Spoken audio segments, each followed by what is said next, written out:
خدای ورو سوال کړی دی چې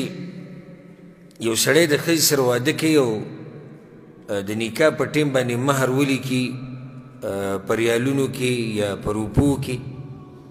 او بیا وروسته چې دا مهر ورکوي بیا په روپو کې ورنکړي په ریالونو کې ورکړي یا په ریالونو کې لیکلی په روپو کې ورکړي یا په ریالونو کې لیکلی په ډالرو کې ورکوي سی مثال نو دا به جایز یې او که نه الجواب چې ښځه او خاوند راضي شي په دې باندې ښځه او خاوند په دې راضي شي چې دا مهر به ورکي مثال کې په ریالونو کې او لیکلی شوی په روپو کې دی هغه عمله نه ده کومه چې لیکلی شوې ده په بله کې ورکوي او دا دواړه پرې راځي نو دا جایز دي خو دې دپاره دوه شرطونه دي اولنی شرط دا دی چې د هغه ورځې په ریټ به یې ورکوي په کوم ریټ به یې ورکوي کومه ورځ باندې چې د مهر ورکوي دا نه چې زه به د هغه ورځې حساب کوم په کومه ورځ چې مهر لیکلی شوی او کومه ورځ چې نکاح کې اتفاق کېدو نه په کومه ورځ چې مهر ورکوي هغه ورځ ریټ به ورکوي کوم ریټ چې چلیږي همدقه ریټ به ورکوي دویم شرط پکې دا دی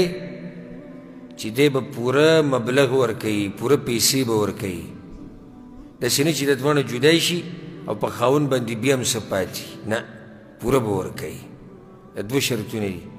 کم کم یو د هغه ورځې ریټ او دویم پوره به ورکوي چې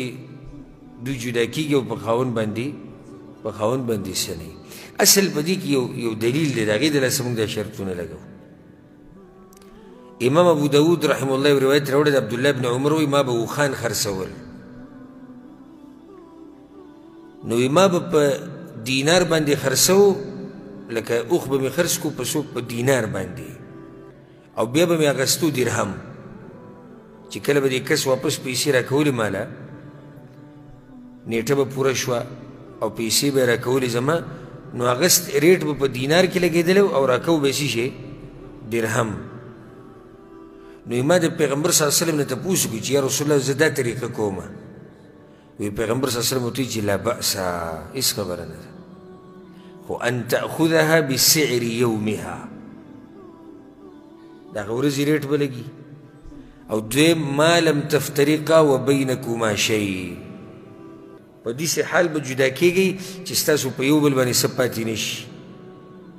دا دوه شرطونه دی حدیث کې نو ځکه د ورور ته موږ وایو چې دا دوه شرطونه پکې لازم دي او بیا که خیر دی دغه مهر